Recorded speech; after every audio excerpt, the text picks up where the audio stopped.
All right, folks, good afternoon. I'm going to call to order the meeting of the White County Alcoholic Beverage Board. Let the record reflect that it is December 4th, 2025. It is 1:02 p.m. I'm Officer Gillum. I work with the State Excise Police. I'll be leading this meeting. We are missing one board member due to a vacancy, but we do have two other here today, so I'm going to have them introduce themselves. Ron McMurray. Brandy Page. And just as a matter of record, this meeting is being recorded with audio and video equipment, so be mindful of anything you say after this point, as it will become part of public record. I'm assuming we don't have anybody here wishing to voice opposition to any of the permits, but I need to ask. So you're here for the new permits, right? New permit violation. Okay, since you're going to be offering sworn testimony, I need you to take an oath if you're speaking to the board. So if you would raise your right hand. You solemnly swear or affirm under the penalties of perjury that the answers you've given on your application or any testimony you give to questions asked by the board, be the truth, the whole truth, and nothing but the truth. Okay, thank you. Okay, board members, we have renewals today with no violations. We have Cazadores on North Main Street in Monticello. We have the Family Express store number 29 on South Prairie Street in Brookston. Family Express 28 North 6th Street in Monticello. Pine View Golf Course, Norway Road, Monticello. Best Bowling Center, Ricky Road, Monticello. The Dollar General, West 2nd Street in Burnettsville. And Indiana Lake Supermart, West Broadway Street, Monticello. Nobody here for those businesses, board members? You guys have questions, concerns, or motions regarding those? No. How about a motion? I'll make a motion to approve. A second. Moved and seconded for approval. All in favor, say aye. Aye. Opposed? A motion will carry.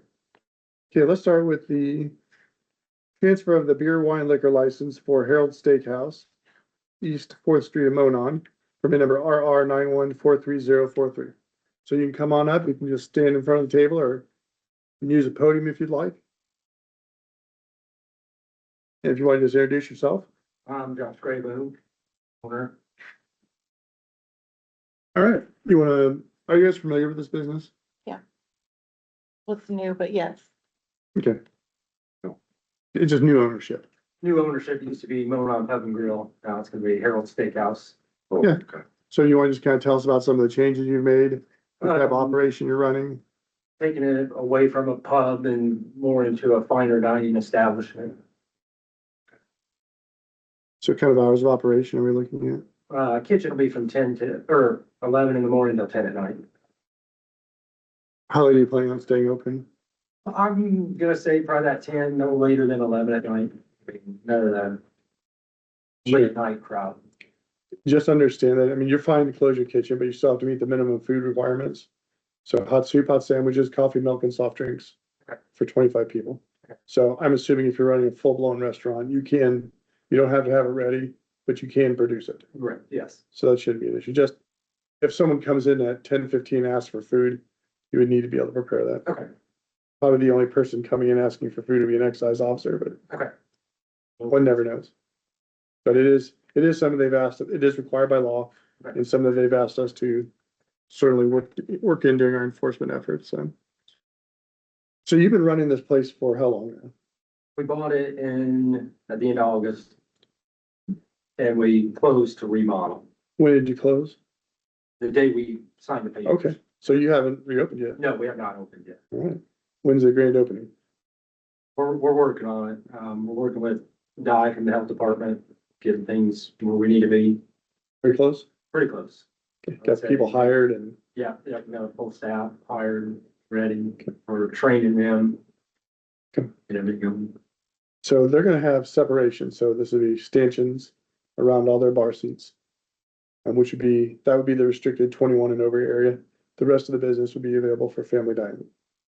I was there, last week? We Yeah. discussed the whole idea of kids can be the separation is kind of gets in the way. And you can get by with that because kids can't be in a bar room with a parent or guardian for the purposes of eating a meal with certain restrictions. But in this case, I mean, small town, if you have two 20-year-olds coming on a date, they wouldn't be allowed in there unless they brought a parent, which just totally kills the vibe of the date. But Agreed? Yes. Yes. So they're gonna have to leave the separation out. I don't know how you work around it really, but Yeah, I mean, that's the way Eric always operated with it, so we were under the understanding when we purchased that we were gonna have to continue the same way. yeah, really no ways around it, especially with the location of the bathrooms, so. Yeah. I will tell you that that requires that you do at least 200,000 a year in food sales. Or maintain 60% food, 40% alcohol. I don't expect that you'll have a problem with either one of those. So hopefully, Is this your first time dealing with an alcohol permit? yes, Obviously, it's a regulated industry, rules, regulations, and you seem to have you understand quite a bit of it already. I'm gonna forward you some more information, kind of a checklist of things that you need to be aware of. And then you'll have my contact information. You can call me. If you have any questions, I'm happy to help. Who's gonna be serving the alcohol? we've hired bartenders that are licensed, have worked in other establishments. How many bartenders? 3, Okay. So they have to have employee permits, they have to have been through the training program as well. As a business owner, you guys are required to keep copies of that stuff. Okay. The business owners should, you're just what, 2 of you on the permit? Yes. Okay, you do not need an employee permit, you should go through the training program as well. That way you know what your employees are supposed to be doing. Okay.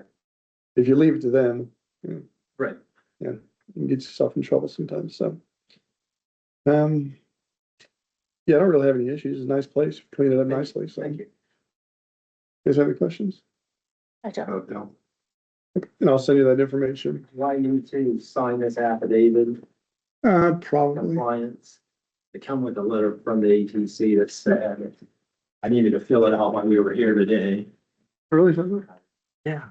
So that If you want to just sign here, I'll fill out the rest of it for you.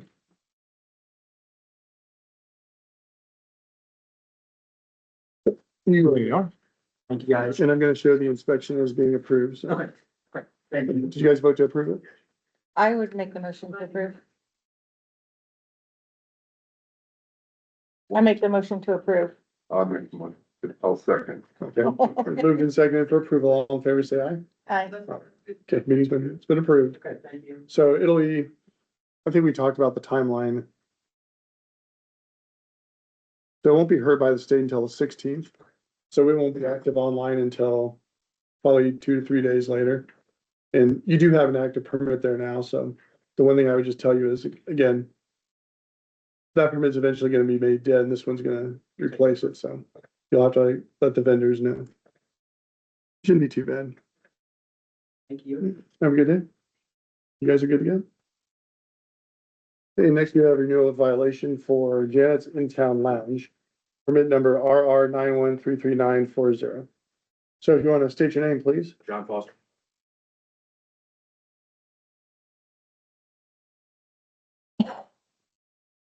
Thanks, Google. That's weird. Huh. Is it John Foster or John F. Foster? John F. Foster. John Foster would be your dad. I was reading a report and I saw that. There had been some confusion over actual ownership at some point, so. Yeah, I was able, out in 2017, he got it. They got out of it in 2020. And then I believe it was 2024, that's when that came up. I don't know how or why, but I went through and it always had a middle initial on everything, my social and everything, so I don't know. It looks like you just started filing the paperwork under your name and the state didn't catch it. So, So, yeah. because there was actually like a legal process for transferring the ownership where I think you guys handled it internally and just. So it looks like you said you haven't been before the board before. So you have 2 violations. First one was April 24th of 2023. That was an administrative violation for type 2 gaming. Which in that case you had an expired gaming permit and we're still actively playing games. Wasn't supposed to be. Actually. Well, the officer was in there and actually saw somebody going up and buying. Yeah, there's what it says. So you were aware that it was expired and. Yes. Okay, so in that case, you were aware of it, but then I'm gonna bounce back to the March 25 violation Mhm. where this happened again. You had a machine that you had plugged in to sell pull tabs knowing that it was expired. Plugging it in myself and turning it on. I think there was uh, I had a partner come in at the time and, I don't know if he was aware of what was going on or not, but I was aware that we had an issue with the full tabs and he's no longer with us. Who was that? Nathan Baker.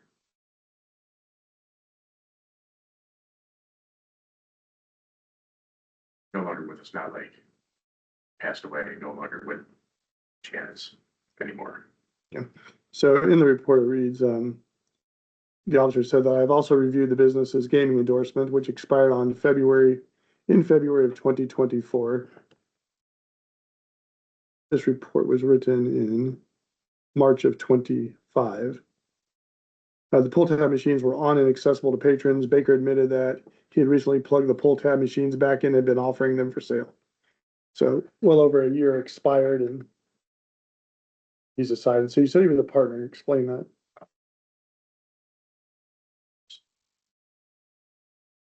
And now he's not. He's no longer. So you had to buy him back out? Yeah. So the same ownership issues, because I don't ever see paperwork being filed to transfer it into his partial ownership. So the same issue that you had with not filing paperwork between the purchase of you and your father, looks like that happened again with Nathan buying in. Or did you, or am I missing something? Because if you have somebody buying into the business, you've got to disclose them and file paperwork with the state. So He doesn't get to add himself to your permit. You have to do that.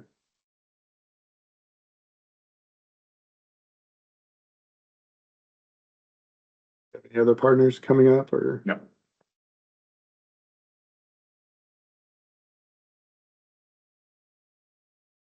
Well, funny enough. When did you buy him back out? Nathan? a month ago, 3 weeks ago, 2 weeks ago. Okay, well, because you haven't filed the paperwork, he's still on there as the owner. He's a 50% owner in your business. So you're saying in that case, you did not file the disclosure. He did that somehow, and you must have signed it. Yes, Well, now you get to. Well, yeah, there's gonna be a consent to transfer, but he's gonna have to essentially, at this point, he's gonna be relinquishing his ownership interest in the business to you. And to be clear, you said he didn't pass away, he just left the business. yeah, he just, Do you still have contact with him? yes, sir. Okay, because you're gonna have to get that straightened out. Still on speaking terms and all that. It was just kind of it was more of a toll on his family life than he thought it was gonna be, and Okay, so also going back to the March 19th, 2025 violation, it was an administrative violation, $1,000 fine was paid. You were operating the business on an expired permit, and then there was also a charge for dealing in unauthorized beverages. You guys were on what do they call that? Tax protest? Or tax hold where you couldn't get alcohol deliveries? And so you guys were purchasing alcohol and bringing it from stores into the business. just us. So, I did that. In that particular report, I mean, it was a fair amount of alcohol, right? It was purchase, yes. How long have you owned the business? Since 2017.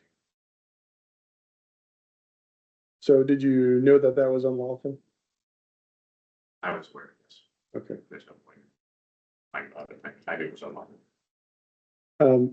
So, and I understand, like, you get to a point where you're on no ship, you can't get deliveries. Can you get beer deliveries if you're on no ship, or is that just liquor specific? And I'm assuming you've cleared up the tax protests? I'm also assuming that's not the first time that's happened, because when we see businesses that have done this, it's happened, it becomes a slow habit like anything else, what they call it, slow burn. Well, it's not something that we, it was not practice. It was all personal on my end. And I let some things slack.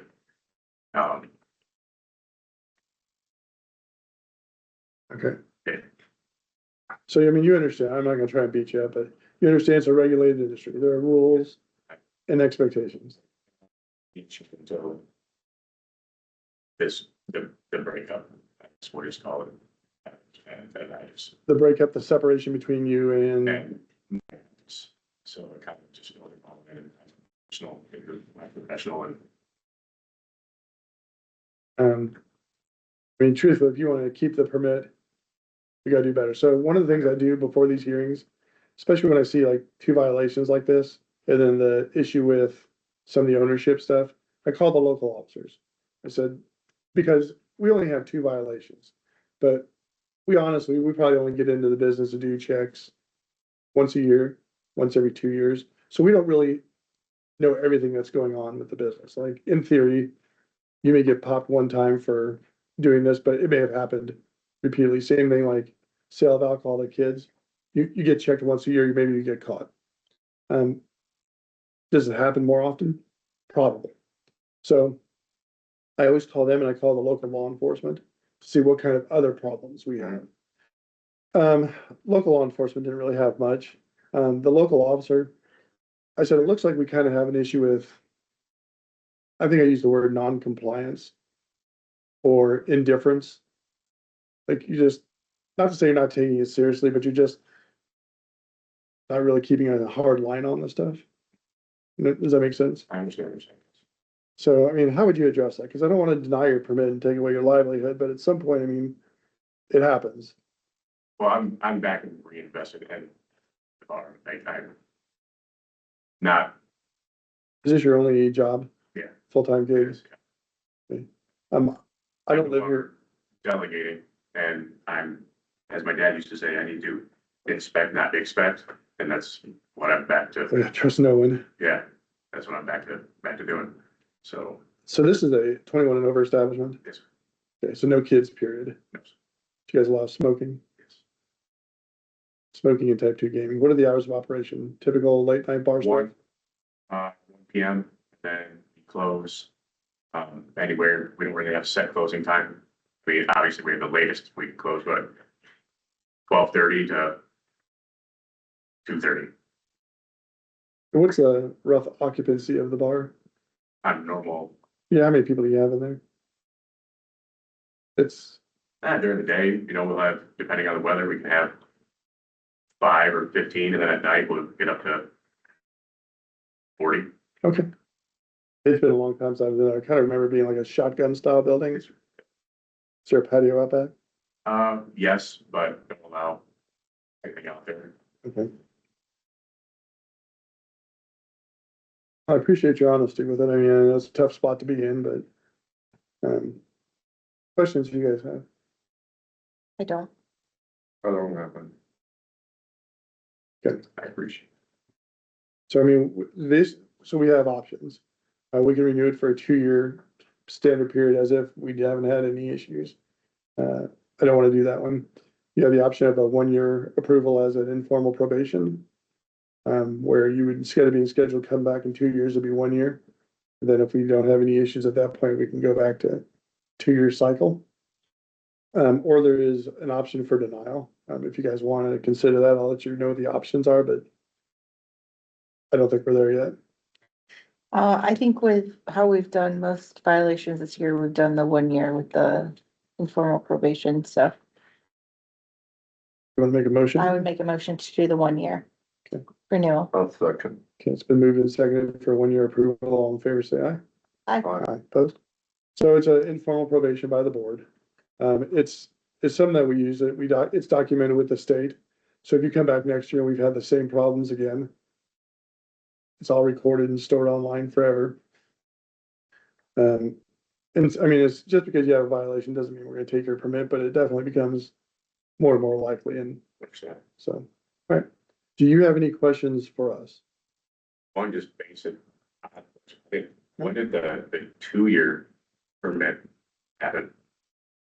Well, you probably renew every year. Yeah, You have to pay every year and renew your permit. You're scheduled before the county board on a 2-year cycle. oh, That's the difference. okay, Because it would be crazy to have people showing up every year. okay. So that's it. Have you been through the server training I program have. yourself?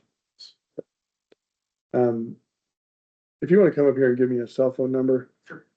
I will, I'm gonna text you my contact information and you can call me if you have questions, it's down there on the bottom. Hey, board members, you guys have anything else or I don't, Okay. I'm gonna make a motion that we adjourn. a second, Moving second for adjournment, all in favor, say aye. aye. All right, opposed? Thank you. Motion will carry. Thank you, sir. And let me hit some buttons and we will turn this off.